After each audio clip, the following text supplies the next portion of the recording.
रमजानुल मुबारक की आमद के साथ ही तहसील 18 हजारी, रोडू सुल्तान और गिरदोनवा में महंगाई ने आवाम की कमर तोड़ दी है। बाजारों में खजूर, दाल, चावल, फल, सब्जियां और गोश्त की कीमतें आसमान से छू रही हैं। शहरी कहते हैं कि हर साल रमजान से पहले अशिया ज़रूरिया महंगी कर दी जाती हैं, जबकि ज़िले इंतजामिया और प्राइस कंट्रोल कमेटियां महज कागजी कार्रवाई तक महदूद हैं।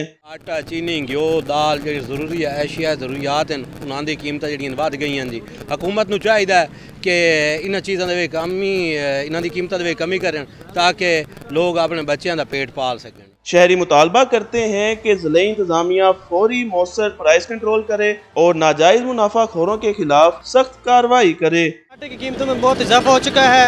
हुकूमती रेट जो है वो 3400 है, लेकिन दुकानदार वो 4600 दे रहे हैं। गरीब आदमी कहाँ जाए?